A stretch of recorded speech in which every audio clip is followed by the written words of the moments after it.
A lot of this isn't going to make sense to you, and I'm sorry about that. I'm just going to start at the beginning, with the house.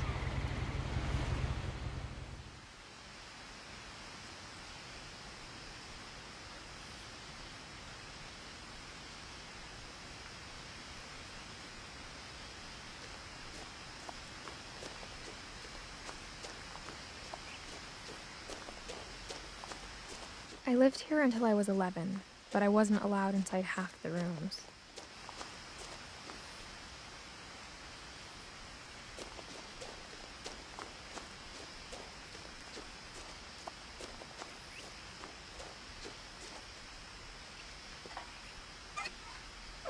Inside the mailbox were bills from 7 years ago, marked urgent, open immediately.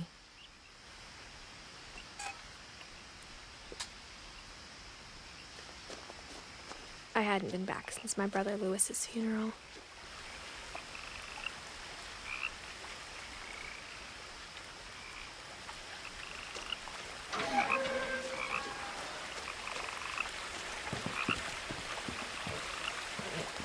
In her will, my mother left me a key, but didn't tell me what it unlocked.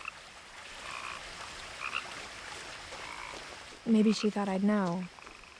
Or she thought that the mystery would be enough to bring me back.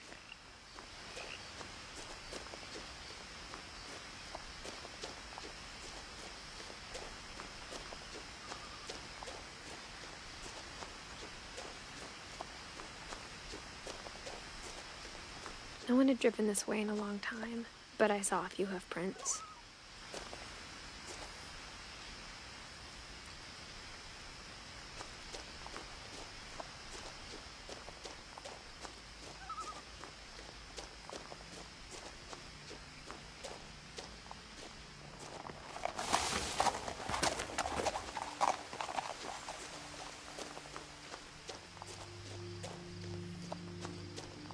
The truth is, even after I inherited the house, I never thought I'd come back to it.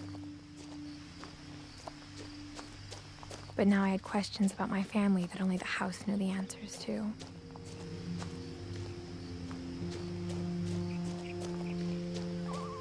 The house was exactly like I remembered it, the way I'd been dreaming about it.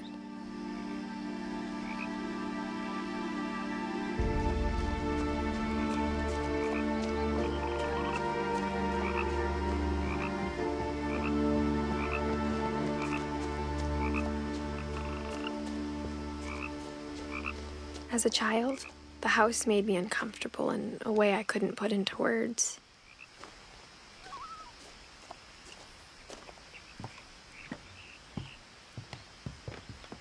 Now, as a 17-year-old, I knew exactly what those words were. I was afraid of the house.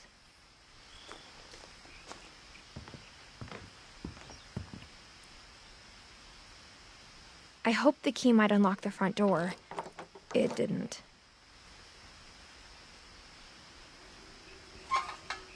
Looking in, I felt like the house itself had been waiting for me.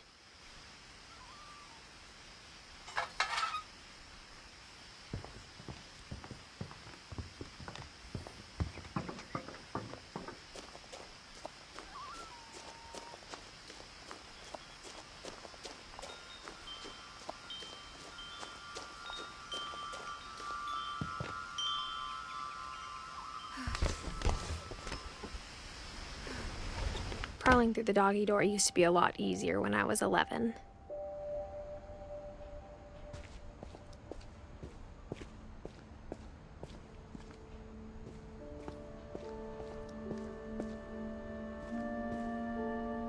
The power had been turned off the night we left. For the first time in years,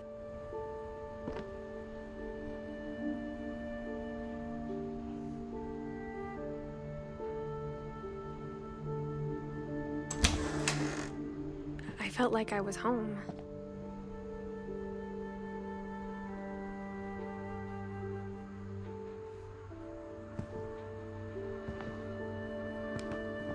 But instead of a family, there were just memories of one.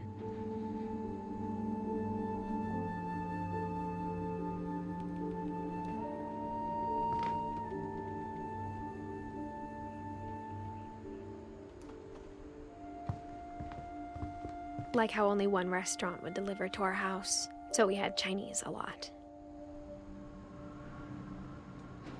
Or how after Louis started working at the cannery, we all got sick of eating salmon.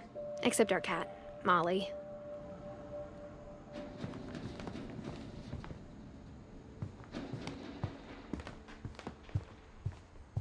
The table was still a wreck from the night we left. It was like a bomb had gone off, killing everyone but sparing the furniture.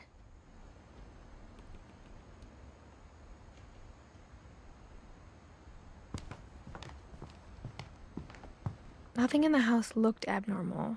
There was just too much of it, like a smile with too many teeth.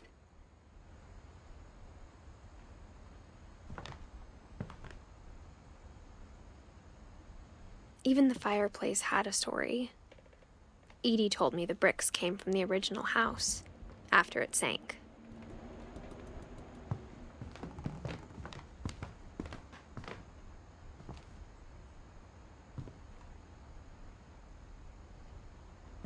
Mom always told me to stay out of the basement, so I wasn't too surprised when the key didn't fit.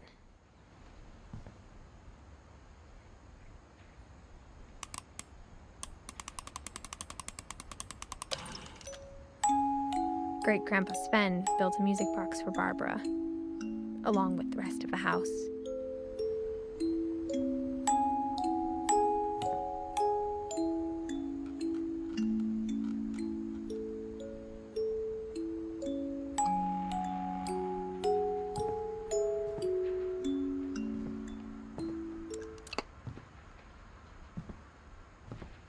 A lot of things got left behind in the whirlwind of that last night. My mom wasn't much of an optimist, but she never stopped believing that my brother Milton was alive.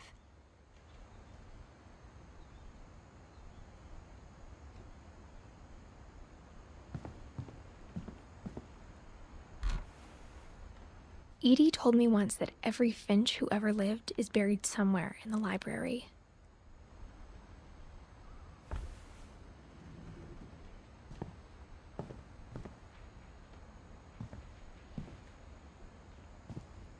After Milton disappeared, Mom sealed up all the bedrooms.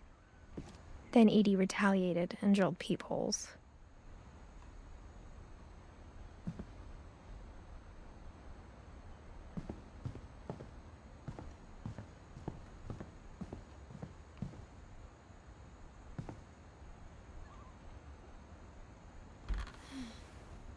The last time I was in Edith Sr.'s room, I was 10 and she was painting my portrait.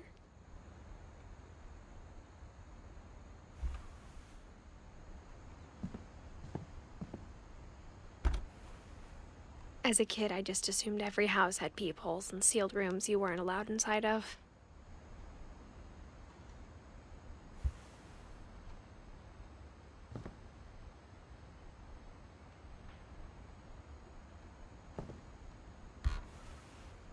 My Grandpa Sam spent 7 years sharing a room with his dead brother, Calvin.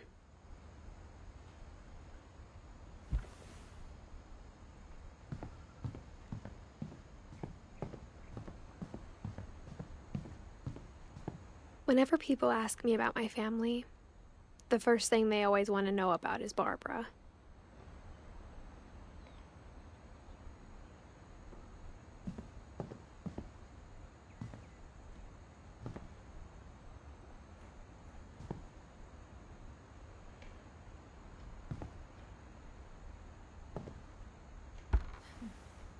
Barbara was a child star for 2 years, until America grew out of it.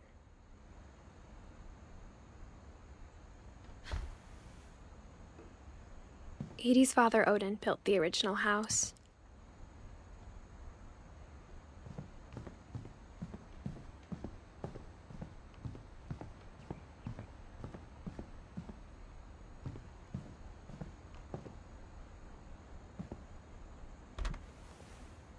Molly always seemed like a girl I could imagine being friends with, if she hadn't died in 1947.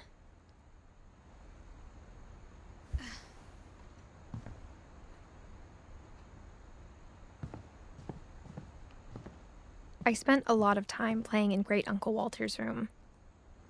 I think my mom sometimes regretted not sealing it up. Louis told me there were secret passages, but I never believed him.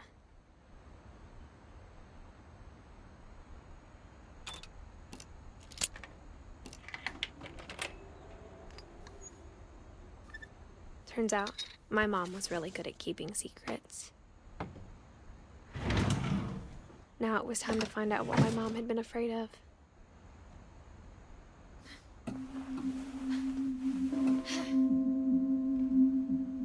From the paintings on the wall, it was clear my brother Milton had been here before me.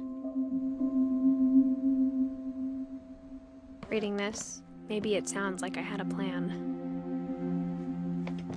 But I had no idea what was behind that door.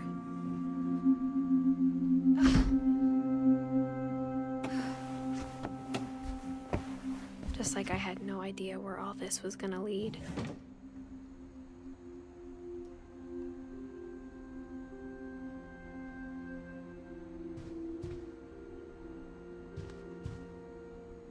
I grew up looking at Molly's room through the peephole. Being inside for the first time, I felt like I'd stepped behind a painting.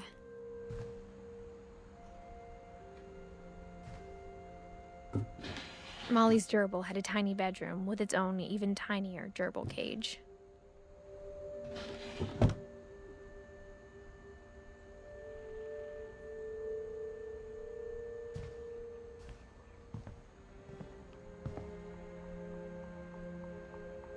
I got the sense Edie had spent a lot of time here, before my mom sealed the doors.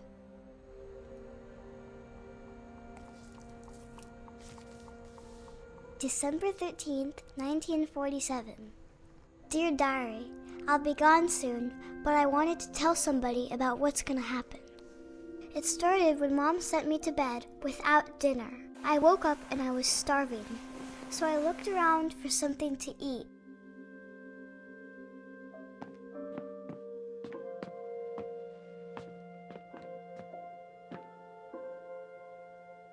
My Halloween candy was all gone.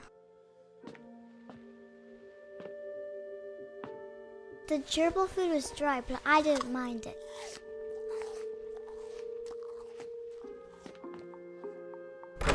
Mom, can I come out now? Sweetheart, it's late. Go to sleep.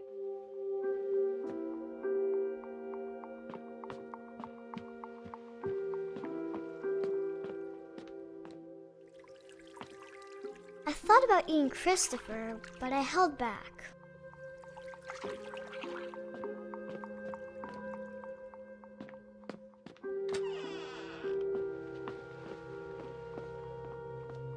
I ate a lot of things that night.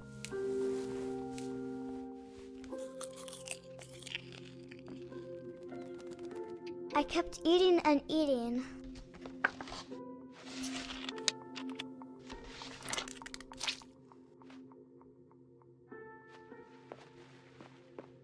Then I heard chirping outside my window. It was a barn swallow going back to her nest.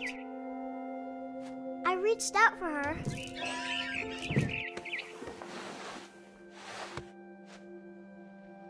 And suddenly, I was a cat.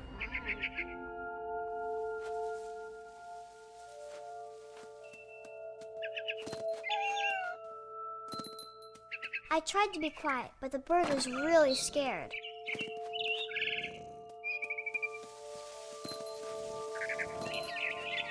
Mom and Dad didn't even look at me.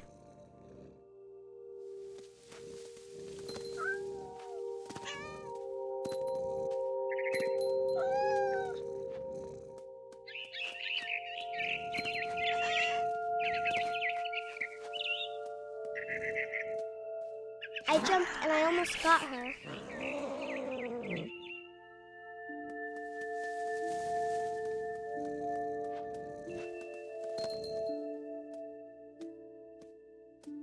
I could tell she was getting really tired. Now I was up in the big tree. I promised Dad I wouldn't climb it anymore. All I cared about was eating that mama bird. I gobbled her up. And suddenly, I was an owl. First, all I heard was the wind. Then I heard little teeth nibbling in the grass.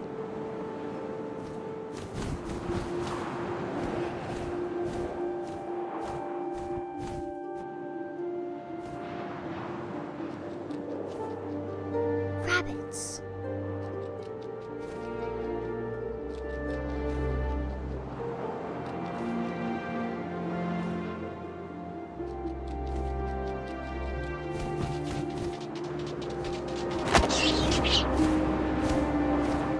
I imagined his face looking up and seeing mine through my talons. I swallowed him up, and I didn't chew one bit. Then I flew off to find something bigger.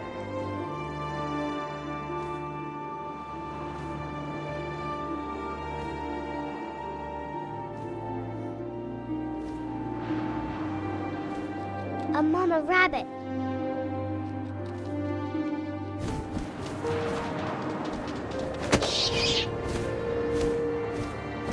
She was almost too big to carry. I started choking, but I couldn't stop eating.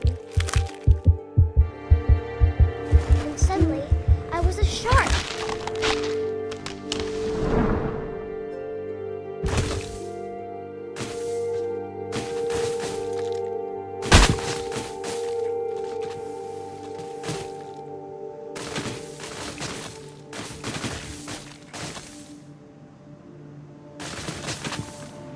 I rolled off a cliff and into the ocean. Now, I was hungrier than ever.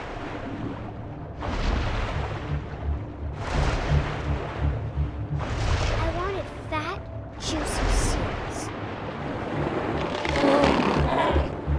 I tore off her flipper, and it tasted really good.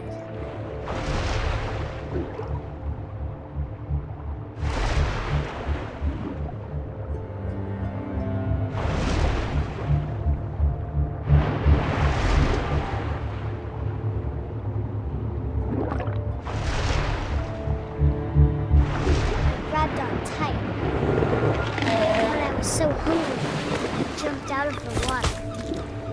When I opened my eyes, everything had changed.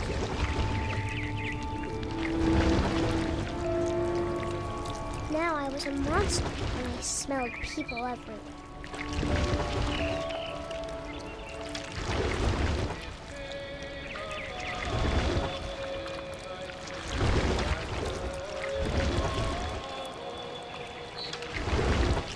I was big, but I moved real quiet.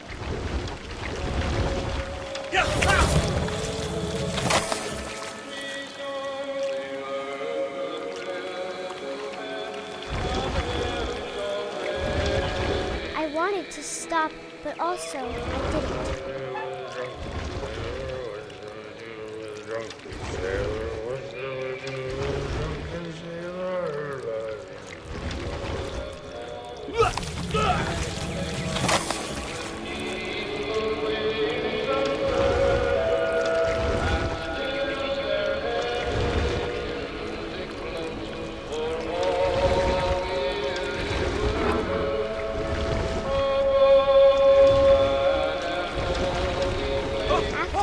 Passenger, I was still hungry. And across the water, I smelled something new. Something I had to have, so I swam towards it.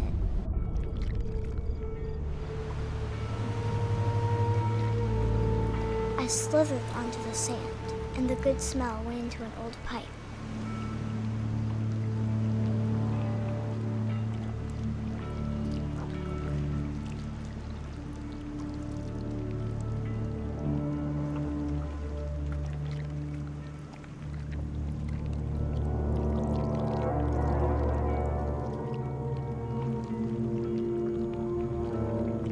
I got closer and closer.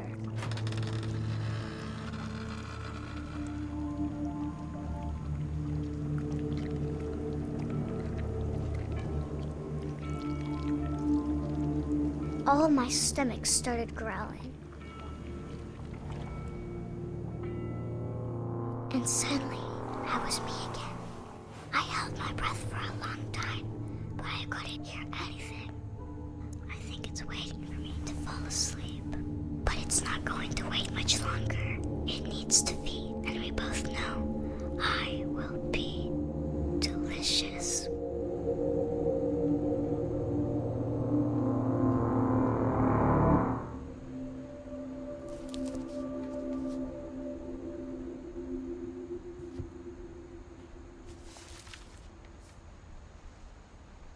I'm not sure if I believed all of that, but I'm sure Edie would have.